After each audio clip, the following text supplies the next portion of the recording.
Shalom, puji Tuhan. Damai sejahtera Allah hadir di antara kita semua. Mungkin di antara kita saat ini mengalami kelemahan tubuh, atau dari liburan ini di antara kita mungkin di rumah karena ada penyekatan, lagi santai, ataupun memikirkan pekerjaan-pekerjaan yang akan dilakukan untuk mulai hari Senin. Ya, ada pekerjaan-pekerjaan atau bermacam-macam. Kita saat ini memfokuskan diri kita masing-masing untuk berdoa, memohon kepada Allah untuk memberikan satu kekuatan melalui kebenaran firman Tuhan, yang mana sebentar akan kita dengar bersama-sama, supaya melalui kebenaran firman Tuhan ini, bagi kita mungkin yang mengalami kelemahan tubuh, atau bagi kita yang mengalami problema, atau bagi kita yang mengalami hal-hal sukacita atau apapun juga bentuknya, saya percaya melalui kebenaran firman Tuhan ini akan disempurnakan, supaya bagi mereka yang memiliki sukacita, lagi senang atau apapun, disempurnakan di dalam Kristus. Kesenangan itu akan berdampak memuliakan Tuhan. Bagi mereka yang hari ini mungkin mengalami kelemahan tubuh, diberi kekuatan, diberi satu kemampuan untuk dapat tenang, dan Allah yang murah, Allah yang penuh kasih akan menyembuhkan. Bagi mereka yang mengalami problem, masalah, yang lagi bergelut di dalam persoalan, Tuhan akan memberikan jalan. Saya percaya. Untuk itu kita menenangkan hati kita sejenak, dan kita mau bersama-sama berdoa bagi mereka, bagi diri kita sendiri, bagi orang-orang yang kita kasihi. Allah Bapa, Allah yang kami tinggikan, kami percaya bahwa kasih-Mu tidak pernah berkesudahan dalam setiap orang yang telah Kau pilih. Hari ini bagi kami yang saat ini sebentar akan diberkati firman-Mu, persiapkanlah hati kami supaya kami mampu mengerti, menyimak kebenaran firman-Mu dengan benar, supaya hidup kami tetap berjalan bersama dengan Engkau di dalam kasih-Mu. Dan bagi mereka yang saat ini mengalami kelemahan di dalam hal apapun juga, melalui kebenaran firman ini hendaknya Tuhan memberikan mereka kekuatan, supaya mereka hari ini melalui kebenaran firman ini mereka boleh dibangkitkan dan bersemangat kembali di dalam Engkau. Dan bagi mereka yang memikirkan pekerjaan-pekerjaan, Tuhan berikan mereka jalan, supaya mereka diberi hikmat untuk dapat bekerja dengan baik. Bagi mereka yang mengalami kelemahan tubuh, baik di rumah ataupun di rumah sakit, baik yang menjaga ataupun yang menderita, Tuhan tolong mereka. Bagi yang menjaga, Tuhan beri kekuatan untuk dapat penghiburan. Bagi mereka yang sakit, Tuhan sentuh untuk disempurnakan di dalam kesehatannya.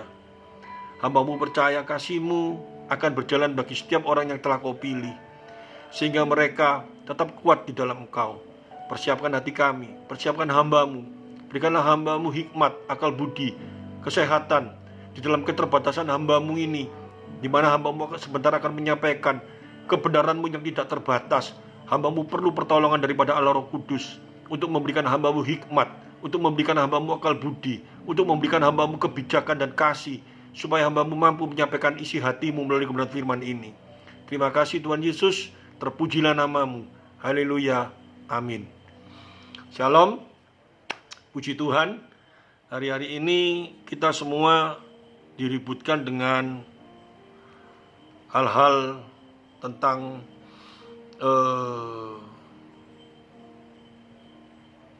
umat pilihan Allah itu sesungguhnya siapa sih? Banyak orang yang berpikir umat pilihan Allah itu adalah bangsa Israel, adalah umat pilihan Allah. Saya akan menjawab melalui kebenaran firman Tuhan. Apa sih gunanya ini, pentingnya ini? Karena semua orang tahu, ya, pada saat kita disebut umat pilihan Allah, itu sukacitanya luar biasa, senangnya luar biasa. Karena kalau kita disebut kita ini adalah orang yang dipilih oleh presiden, itu aja kita senang luar biasa. Apalagi kalau kita mengaku bahwa kita ini orang yang dipilih oleh Allah, itu senangnya sangat luar biasa. Tetapi sesungguhnya siapakah umat pilihan Allah itu? Ataukah bangsa Israel?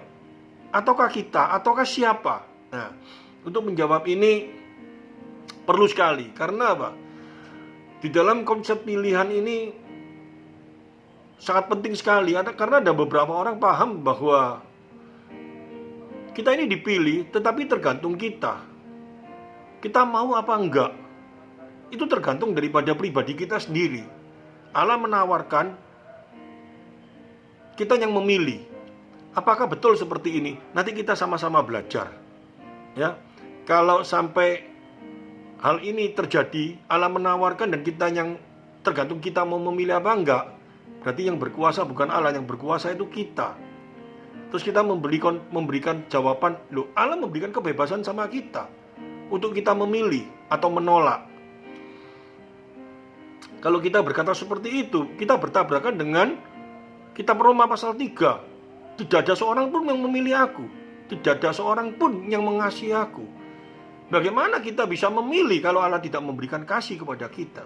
Bagaimana kita bisa Allah menawarkan, tergantung kita. Wong jelas sekali Allah berkata tidak ada seorang pun yang memilih aku. Mana bisa kita tiba-tiba memilih Allah kalau Allah tidak memberikan kasih karunia-Nya supaya kita bisa mengasihi Dia atau memilih Dia? Konsep-konsep yang seperti ini hendaknya harus hadir bagi setiap orang percaya, sehingga kependudukan kepada Allah itu akan terjadi dalam diri kita. Bukan engkau yang memilih, tetapi aku yang memilih engkau. Ayatnya banyak sekali, ya. Nanti kita sebelum masuk terhadap konsep pilihan, saya ingin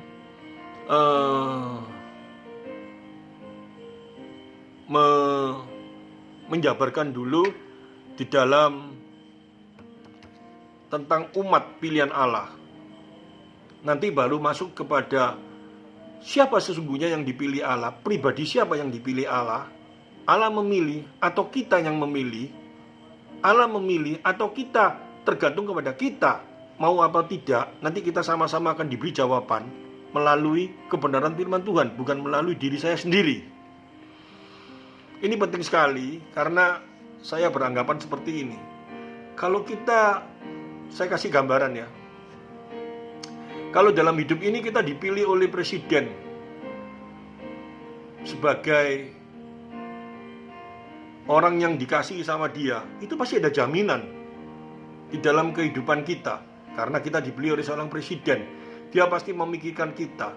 Dia pasti memberikan fasilitas-fasilitas kepada kita supaya kita bisa hidup maju. Fasilitas itu bukan berarti presiden memberikan sesuatu yang tidak baik. Fasilitas itu adalah perkataan bahwa kita akan diberi fasilitas supaya kita bisa maju. Contohnya kesempatan Tuhan akan presidennya akan memberikan kepada kita. Kalau kita dipilih oleh seseorang yang memiliki nama atau apa, pasti dia akan memikirkan kita supaya kita bisa maju. Itu kehidupan kita akan tenang, kehidupan kita akan kuat. Dan kalau yang memilih itu seorang presiden atau seorang yang memiliki jabatan yang tinggi, dia akan melakukan segala sesuatu supaya apa yang dia pilih ini tidak sampai salah. Tetapi kalau seorang presiden atau seorang yang memiliki jabatan tinggi memilih seseorang, itu pun bisa salah. Seorang presiden memilih menteri, ternyata menterinya korupsi, bisa salah. Tetapi kalau yang memilih Allah, Allah yang maha tahu, Allah yang berkuasa, Allah yang mampu melakukan segala sesuatu tetapi tidak melanggar firman-Nya, Dia saat memilih kita, Dia akan menyertakan segala sesuatu di dalam kehidupan kita supaya kita tetap mengasihi Dia, tetap berjalan di dalam kasih-Nya. Ini satu hal yang luar biasa. Dan tidak mungkin kita bisa menolak, karena kalau Allah sudah memilih, Allah sudah menentukan di dalam kehidupan kita, kita tidak bisa menolak. Yang menjadi satu persoalan, apakah kita benar-benar adalah orang-orang yang dipilih Allah? Nah, di dalam benar-benar apakah kita orang yang dipilih Allah? Banyak sekali ayat yang memberikan satu deteksi atau satu cara untuk kita bisa melihat, menilai apakah kita ini ada orang-orang pilihan Allah atau bukan. Contoh, di dalam saya buka kitab Roma aja, Roma pasal 6. Kalau engkau sudah ditebus di dalam dosa, dan kau bukan hamba dosa, kau hamba kebenaran, kau tidak boleh berjalan di dalam dosa lagi. Bukti bahwa kita adalah umat Allah, bukti bahwa kita adalah orang pilihan Allah, yang pasti kita nggak boleh jalan di dalam dosa. Kalaupun kita sampai jatuh dalam dosa, cepat minta ampun kepada Allah, karena Allah Maha Pengasih. Jangan kau selalu hidup di dalam dosa. Itu contoh deteksi bahwa kita adalah umat Allah. Ada lagi, kalau engkau memang mengasihi aku, kau pasti melakukan perintahku. Contoh bahwa kita adalah umat Allah, kita melakukan perintah-perintahnya. Perintahnya banyak sekali. Firman Tuhan yang membeberkan perintah-perintah Allah di dalam kehidupan kita itu apa? Kita harus memiliki kasih, kita nggak boleh pahit hati, kita panjang sabar, kita beberapa hukum yang Allah nyatakan di dalam kehidupan kita. Hukum kasih karunia, bukan hukum legalistik, tetapi kasih karunia yang Allah nyatakan. Kalau kita memang orang-orang pilihan Allah, Allah memberikan buah-buah roh itu apa? Harus nampak dalam kehidupan kita. Kasih, sukacita, damai sejahtera, sampai penguasaan diri. Itu Allah nyatakan dalam kehidupan kita. Itu contoh bahwa kita adalah umat pilihan Allah. Bukan secara fisik. Saya tekankan, bukan secara fisik, bukan secara daging, bukan secara lahiriah saja kita seolah-olah bahwa kita adalah umat pilihan Allah. Sepertinya bahwa kita rajin ke gereja, bahwa sepertinya kalau dipandang bahwa kita melayani, bukan sepertinya cuman hanya secara seremonial bahwa kita hidup beragama, bahwa itu adalah umat pilihan Allah. Belum tentu kalau tidak ada buah rohnya. Karena banyak sekali orang-orang yang merasa bahwa dirinya adalah sudah melayani. Ingat, ada ayat yang mengatakan, aku telah bernubuat atas namamu, aku telah melakukan mujizat atas namamu. Tapi Tuhan berkata apa? Tuhan Yesus, hai engkau pembuat kejahatan, aku tidak mengenal engkau. Karena apa? Bukan dilihat dari caranya dia melayani, bukan dilihat dari caranya dia telah melakukan mujizat, segala mujizat, tetapi mujizat itu jelas sekali datangnya dari Allah, bukan dari dia. Yang penting hati kita sendiri tahu apakah ada buah-buah roh dalam hati kita. Kalau dulu kita pahit kepada seseorang, kalau kita sudah gak suka kepada seseorang, sampai kapanpun kita gak suka, kita tidak ada pengampunan. Tetapi sekarang setelah aku percaya dan aku telah dipilih, aku merasa telah mengenal Kristus dalam hatiku, Roh Kudus ada dalam hatiku. Kenapa ya aku gak suka dengan seorang ini? Aku mangkel. Pada waktu aku marah, aku akan melakukan sesuatu, membalas kepada dia. Selang berapa jam kok bisa cair hilang, dan aku merasa aku gak mau melakukan itu. Bahkan aku mau mengampuni, aku mau membaiki dia dulu. Kenapa kok bisa terjadi hal yang demikian? Mungkin kita dikecewakan, kita marah. Dia harusnya memperhatikan aku dalam situasi yang saat ini aku lagi susah atau apa. Kok dia tidak memperhatikan aku saat ini marah, aku tidak mau memperhatikan dia. Tiba-tiba Roh Kudus menyentuh, dan kita bisa mengampuni, dan kita bahkan bisa mengasihi. Itu tanda-tanda bahwa kita adalah orang pilihan Allah. Banyak hal saya tidak bisa menerapkan di dalam hanya beberapa menit ini, di dalam renungan ini.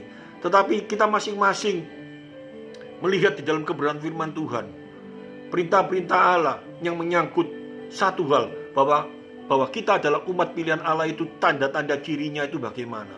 Bukan di dalam firman Tuhan itu tidak ada penekanan bagaimana supaya kita bisa menjadi orang yang dipilih Allah. Kita harus lakukan apa? Tidak. Tetapi di dalam firman Tuhan itu penekanannya tanda bahwa kita adalah umat yang telah dipilih, ya. Tanda bahwa kita adalah umat yang dipilih, itu tandanya bagaimana? Bukan bagaimana caranya supaya kita dipilih Allah. Itu berarti dalam usaha kita untuk dapat dipilih. Nggak bisa. Tetapi tanda bahwa kita dipilih Allah, itu tandanya apa? Itu berarti apa? Bahwa kita telah dipilih, dan tanda-tandanya itu apa? Manusia tidak bisa menghampiri Allah, tetapi Allah yang datang, Allah memberikan kasih karunia kepada kita. Ini ayatnya, saya akan sampaikan.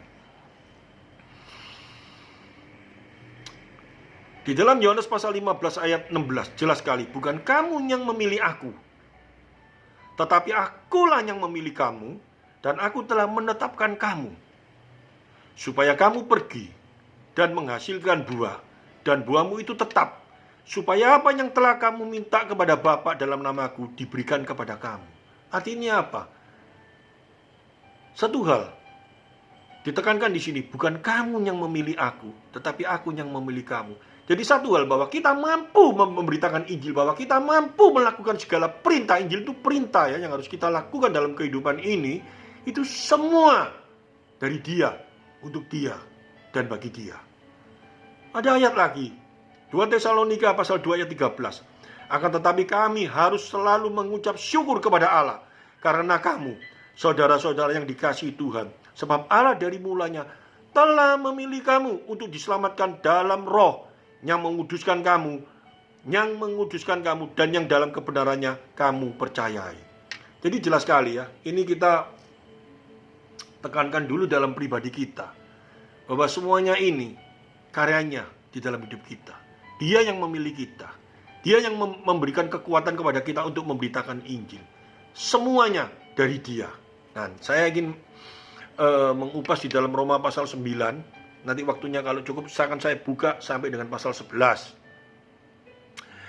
Ini tentang umat pilihan Allah. Umat pilihan Allah ini bangsa Israel. Sebetulnya kita harus selidiki dengan dalam-dalam. Yang disebut umat pilihan Allah, ya, dengan Allah memilih kita secara pribadi, itu harus kita mengerti dengan baik. Pilihan Allah atas Israel ini bukan seluruh bangsa Israel ini ada umat yang dipilih untuk diselamatkan dan masuk ke surga. Bukan seperti itu. Karena kita jelas-jelas tahu bahwa Yesus itu disalib oleh bangsa Israel, oleh orang-orang Yahudi. Ya, Kayafas itu orang Israel. Ya, Kayafas itu bangsa orang Yahudi. Dan saya sangat yakin bahwa Yudas itu orang Yahudi, dan Yudas pasti masuk neraka. Kalau memang bangsa Israel itu menyangkut seluruh bangsa umat pilihan Allah, dan Allah telah memilih, pasti mereka masuk ke surga. Karena jelas sekali ada ayat yang mengatakan bahwa setiap apa yang telah Bapa berikan kepadaku, tidak ada seorang pun yang mampu mencuri. Seorang pun yang mencuri itu bukan Bapa memberikan kepada dia seekor kambing, domba, dan tidak ada pencuri yang nyuri domba. Itu gambaran semua bahwa apa yang telah Bapa pilih dan diserahkan kepada Kristus untuk menerima penebusan di dalam Kristus. Dan jika Kristus telah menebus di dalam kasih-Nya, tidak ada satu kuasa yang sanggup mengambilnya kembali. Karena Roh Allah disertakan di dalam setiap orang yang telah dipilihnya. Tapi yang menjadi persoalan, kalau kita mengaku telah dipilih, harus ada tanda-tandanya. Jangan kita ngomong dipilih, tanda-tandanya apa? Yang jelas, buah roh itu harus ada dalam diri kita. Itu tanda umat pilihan Allah. Dan untuk Israel ini, saya akan bacakan. Aku mengatakan kebenaran dalam Kristus. Ini yang ngomong Rasul Paulus. Di dalam hatinya, yang rindu bangsanya ini terselamatkan. Seperti kita juga, kita rindu seluruh bangsa Indonesia menerima keselamatan dalam Kristus. Demikian juga Rasul Paulus. Ya, rindu seluruh bangsa Israel menerima keselamatan di dalam Kristus. Tetapi dia ini menjelaskan arti keselamatan sesungguhnya itu bukan konsep di mana pikiran-pikiran orang-orang saat ini bahwa keselamatan itu untuk bangsa Israel yang telah dipilih, semuanya dipilih untuk diselamatkan. Arti dipilih atas bangsa Israel ini bukan berbicara tentang keselamatan. Tetapi arti dipilih untuk bangsa Israel ini berbicara tentang, yang pertama nanti kita sama-sama akan baca ya, sama-sama, karena kalau saya tidak membuktikan dalam kebenaran firman Tuhan, saya cuma ngomong saja, itu cuma ngomong doang. Ya, khotbah tidak boleh seperti itu. Tetapi dasarnya harus kebenaran firman Tuhan. Saya bacakan. Aku mengatakan kebenaran di dalam Kristus. Aku tidak berdusta. Suara hatiku turut bersaksi dalam Roh Kudus bahwa aku sangat berduka cita dan sedih hatiku, dan selalu bersedih hati. Bahkan aku mau terkutuk dan terpisah dari Kristus demi saudara-saudaraku kaum sebangsaku secara jasmani. Ayat ketiga ini aja kalau kita tidak mengerti maknanya dengan dalam, maka kita akan tersesat. Masakah Paulus ini mau mau sampai menyangkali Kristus demi bangsanya. Nggak mungkin. Tetapi arti di dalam ayat yang ketiga ini sangat dalam secara teologis. Seperti juga Musa, dia berkata, aku mau dicoret di dalam buku kehidupan. Asal bangsa Israel jangan sampai terbinasakan seluruhnya. Itu artinya apa? Di dalam kasih yang telah hadir dalam kehidupannya, dia rela mati untuk orang lain. Seperti Kristus, dia datang di dunia, dia mati di kayu salib untuk kita semuanya. Itu tanda kasih yang hadir dalam kehidupannya. Dia rindu semua bangsa Israel ini menerima kasih Kristus. Dia rela mati untuk hal ini. Tapi bukan berarti dia mau dipisahkan dari Kristus itu benar-benar dia menjadi murtad. Tidak ada kata murtad di dalam kebenaran firman Tuhan. Murtad itu bagi orang yang belum percaya. Tetapi bagi orang yang sudah percaya, tidak ada kata-kata murtad. Karena di dalam Roma pasal 8 jelas sekali, Tuhan bekerja dalam segala hal. Ya, dan Roh Kudus diberikan kepada kita supaya kita menang atas segala hal. Dan tanda bahwa Roh Kudus dalam diri kita ada buah roh. Bukan dari hasil usaha kita, tetapi pemberian Allah. Itu jelas sekali. Saya teruskan ayat ini aja ya. Ayat ketiga, aku mau terkutuk, ya, terpisah, ya, terkutuk dan terpisah dari Kristus demi saudara-saudaraku, kaum sebangsaku secara jasmani. Ini sebuah ungkapan, ya, kiasan di mana sebetulnya dia menunjukkan bahwa dia begitu mengasihi bangsanya sampai dia rela, ya, mati, dia rela menderita. Dia rela mengalami hal apapun juga karena dia rindu supaya bangsanya terselamatkan. Musa pun juga demikian. Bukan dia dicoret dari buku kehidupan. Allah itu gak ada catatan-catatan ini orang diselamatkan, dia pakai buku dicatat. Itu cuma sebuah gambaran. Karena pada waktu itu, ya, Injil belum diberitakan. Injil belum, Kristus belum datang di dunia. Sehingga kata-kata Musa itu memakai kata-kata buku kehidupan. Tetapi kalau Paulus pakai kata-kata terpisah dari Kristus. Saya sambungkan ke ayat yang keempat. Sebab mereka adalah saudara, sebab mereka adalah orang Israel. Mereka telah diangkat menjadi anak, dan mereka telah menerima kemuliaan dan perjanjian-perjanjian dan hukum Taurat dan ibadah dan janji-janji. Kita harus lihat di sini. Secara jelas ayat 4 ini. Mereka umat pilihan. Itu pilihan dalam arti apa? Bukan pilihan untuk menerima keselamatan keseluruhannya. Tetapi bangsa Israel kalau kita melihat sejarahnya, mereka adalah umat pilihan di mana melalui bangsa ini hukum-hukum Taurat, ya, kitab-kitab, seluruh kitab perjanjian itu ditulis melalui bangsa ini. Dan nantinya melalui keturunan dari bangsa Israel, Mesias hadir di dunia ini. Jadi Allah memilih, bukan memilih dalam arti konsep dipilih untuk menerima keselamatan naik ke surga. Tetapi bangsa ini menerima kemuliaan, ya. Menerima kemuliaan apa? Mereka adalah orang Israel, mereka yang telah diangkat menjadi anak dan mereka telah menerima kemuliaan. Menjadi anak ini bukan berarti pengertian telah dipilih, bukan. Tetapi mereka menerima satu kemuliaan, ya. Dan perjanjian-perjanjian dan hukum Taurat dan ibadah dan janji-janji. Dan mereka adalah keturunan bapak leluhur yang menurunkan Mesias, dikatakan, ya, dalam keadaannya sebagai manusia yang ada di atas segala sesuatu. Ia adalah Allah yang harus dipuji sampai selama-lamanya, Yesus. Akan tetapi firman Allah tidak mungkin gagal. Sebab tidak semua orang yang berasal dari Israel adalah orang Israel. Ini jelas sekali. Paulus ingin menjelaskan bahwa kalau mereka memang bangsa pilihan Allah, dalam arti konsep bahwa mereka itu tujuannya untuk diselamatkan dan masuk ke surga, ya,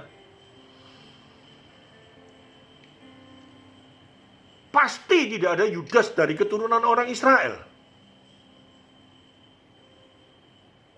Oh, Yudas memilih sendiri untuk menjadi seperti itu. Jelas sekali di dalam ayat itu ada beberapa ayat yang menyatakan bahwa Yudas telah ditentukan.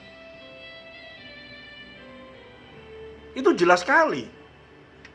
Apalagi di dalam ayat ke-6 ini untuk menjelaskan. Akan tetapi firman Allah tidak mungkin gagal. Ya, tidak mungkin gagalnya ini pengertiannya bukan menuju kepada bangsa Israel secara jasmani, daging, bukan. Dikatakan, sebab tidak semua orang yang berasal dari Israel adalah orang Israel.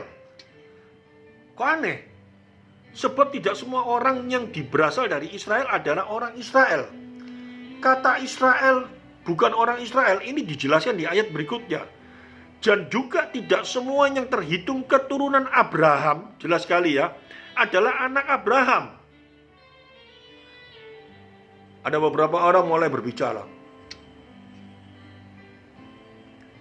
Jadi siapa yang dimaksud keturunan Abraham? Dijelaskan di ayat berikutnya. Yang berasal dari Ishak. Dari Ishak yang akan disebut keturunanmu. Ini jelas sekali. Kenapa kok dari Ishak yang baru disebut keturunanmu? Baru disebut umat pilihan Allah. Pilihan Allah untuk menerima keselamatan daripada Kristus. Nanti mengarah kepada Kristus, mengarah kepada keselamatan. Kalau di dalam Roma pasal 9 ini, ya, yang atas tadi mengarah kepada yang pertama, umat Israel itu mengarah kepada umat pilihan Allah untuk menerima wahyu daripada Allah, untuk menulis perjanjian-perjanjian, untuk menulis janji-janji Allah, sampai kepada keturunan yang menurunkan Mesias, yaitu Yesus. Tetapi di dalam ayat-ayat selanjutnya ini berbicara tentang iman di dalam kebenarannya, iman di dalam kasih karunia-Nya, iman yang menyelamatkan.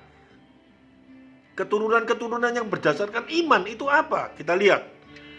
Arti bukan anak-anak menurut daging adalah anak-anak Allah, tetapi anak-anak perjanjian yang disebut keturunan yang benar. Sebab firman ini mengandung janji, pada waktu seperti inilah aku akan datang, dan Sarah akan mempunyai seorang anak laki-laki. Tetapi bukan hanya itu saja, lebih terang lagi ialah Ribka mengandung dari satu orang, yaitu dari Ishak, bapak leluhur kita. Sebab waktu anak-anak ini belum dilahirkan dan belum melakukan apa yang baik atau yang jahat, supaya rencana Allah telah pemilihannya diteguhkan, bukan berdasarkan perbuatan, tetapi berdasarkan panggilannya. Dikatakan kepada Ribka, anak yang tua akan menjadi hamba anak yang muda. Seperti ada tertulis, aku mengasihi Yakub, tetapi membenci Esau. Jika demikian, apakah yang hendak kita katakan? Apakah Allah tidak adil? Mustahil. Sebab ia berfirman kepada Musa, aku akan menaruh belas kasihan kepada siapapun aku menaruh belas kasihan, dan aku bermurah hati kepada siapapun aku bermurah hati. Ayat ini begitu luar biasanya.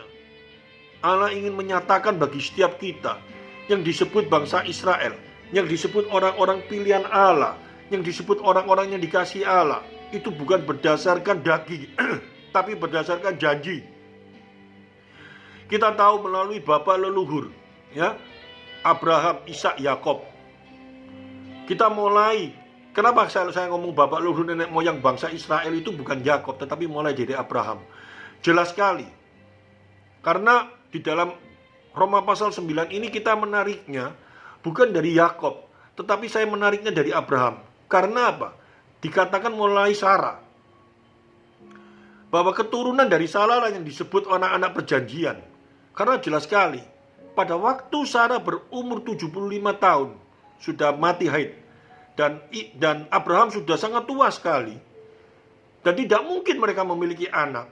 Tetapi karena Allah sudah berjanji kepada mereka, ya, mereka harus percaya di dalam iman mereka. Akhirnya mereka di dalam percaya mereka, di dalam iman mereka, mereka memiliki seorang anak.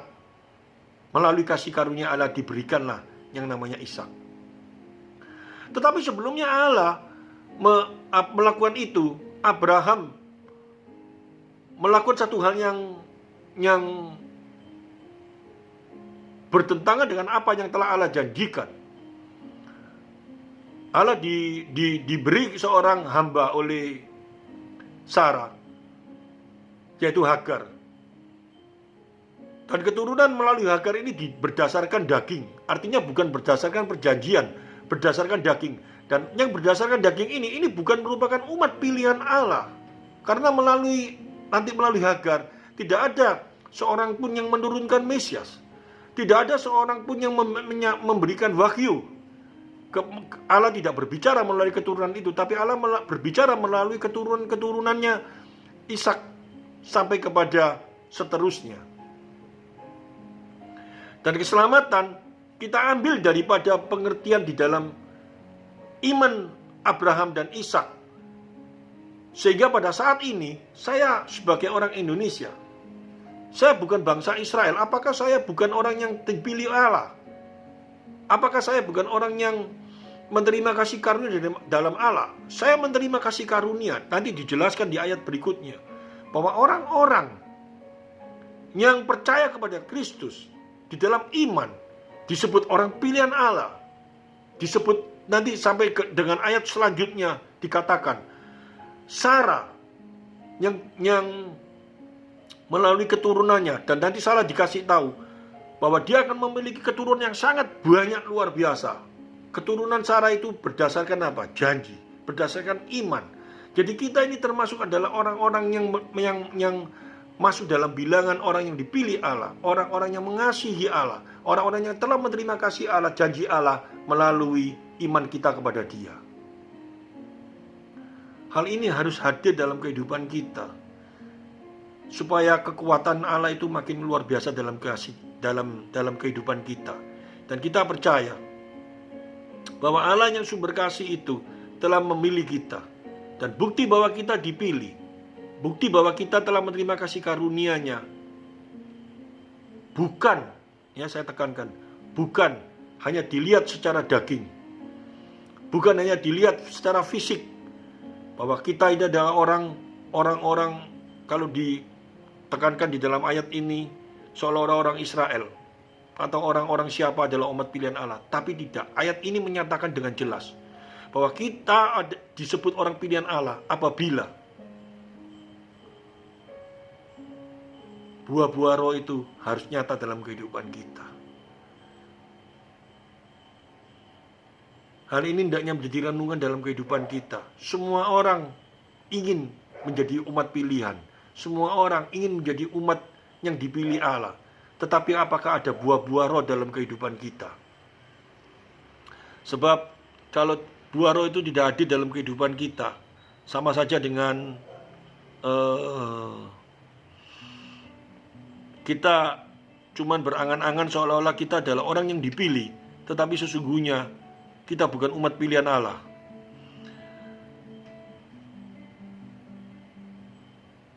Saya rindu sekali, ya, kalau kita mengatakan bahwa kita adalah umat pilihan Allah. Dan ini penting sekali dalam kehidupan kita. Kita hendaknya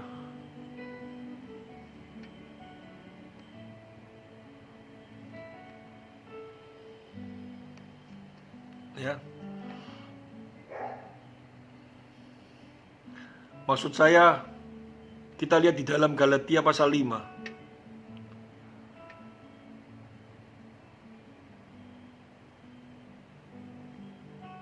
Dikatakan pasal 5 ayat yang ke-22. Tetapi buah roh adalah kasih, sukacita, damai sejahtera, kemurahan, kebaikan, kelemah lembutan, penguasaan diri. Tidak ada hukum yang menentang hal itu. Barang siapa menjadi Kristus, ia telah menyalibkan daging dengan segala hawa nafsu dan keinginannya. Jika kita hidup oleh roh, baiklah kita hidup kita juga dipimpin oleh roh. Dan janganlah kita gila hormat, janganlah kita saling menentang dan saling mendengki. Ini satu hal yang sangat luar biasa, bahwa pengertian-pengertian umat pilihan seringkali menjadi rancu. Orang-orang bingung semuanya. Orang-orang berkata bahwa aku dibeli konsep, bahwa aku ini ditawarkan untuk aku bisa memilih, tergantung dari aku. Tetapi jelas sekali tadi ayat menyatakan bukan kamu yang memilih, tapi aku yang memilih.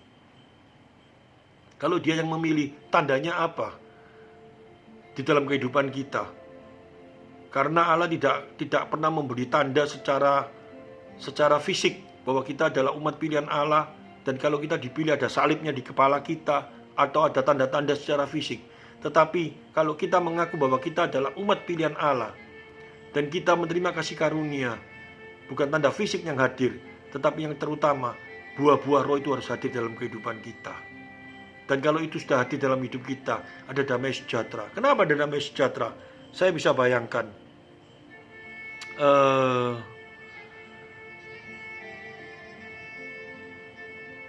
Buah-buah roh itu kalau hadir dalam kehidupan kita, kasih, sukacita, damai sejahtera, kesabaran, kemurahan, kebaikan, kesetiaan. Saya bisa bayangkan kalau ini hadir dalam kehidupan kita, pasti hidup kita menjadi sukacita, pasti hidup kita menjadi tenang. Kelemah lembutan, penguasaan diri, itu betapa luar biasanya. Dan itu bisa hadir dalam kehidupan kita itu karena karya Roh Kudus yang telah dinyatakan dalam kehidupan kita, diberikan kepada kita. Dan itu terus hadir dalam kehidupan kita, mengalir dalam kehidupan kita. Maka sukacita damai sejahtera Allah hadir dalam kehidupan kita. Dan kita adalah umat pilihan Allah. Dan kalau itu benar, maka itu kita harus menintrospeksi diri kita terus.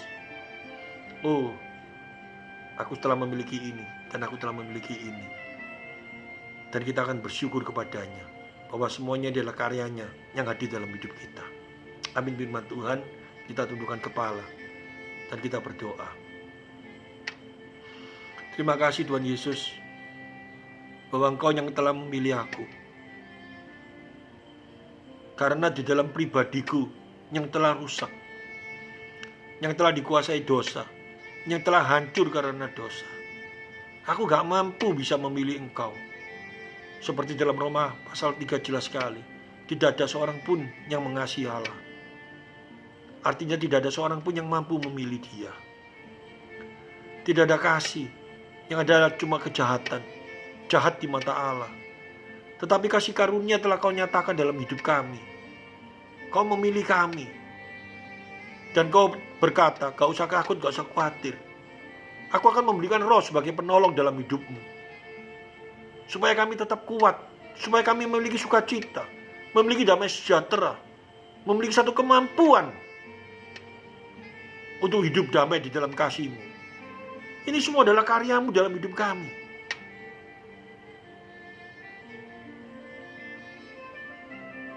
Kami bersyukur Tuhan, kami bangga, kami bahagia memiliki Allah yang seperti Engkau. Dan melalui kebenaran firman Tuhan hari ini, kami diingatkan bahwa semua adalah karya-Mu dalam hidup kami. Jika bangsa Israel menjadi umat pilihan Allah, melalui bangsa Israel, wahyu-Mu, melalui nabi-nabi, melalui para imam, melalui para rasul, Kau pakai mereka untuk menyatakan isi hati-Mu bagi umat-Mu pada saat itu. Tetapi pada saat ini, kami lebih lagi Tuhan, kami telah menerima kebenaran-Mu di dalam Alkitab yang telah sempurna. Firman-Mu sudah dinyatakan secara sempurna di kebenaran firman-Mu di dalam Alkitab ini. Kami kapanpun mampu membaca, kami kapanpun dapat berdialog dengan Engkau, merenungkan firman-Mu. Tapi kami seringkali melupakan hal ini.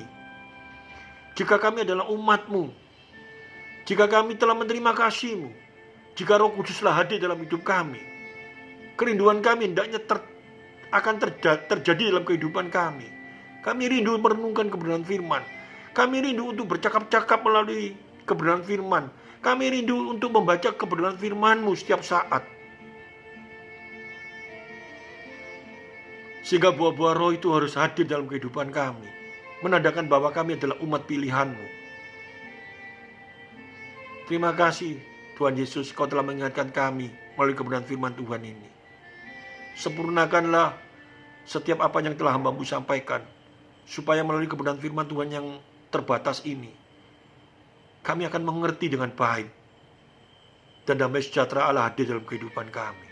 Terpujilah nama-Mu. Di dalam nama Tuhan Yesus Kristus kami percaya. Haleluya. Amin.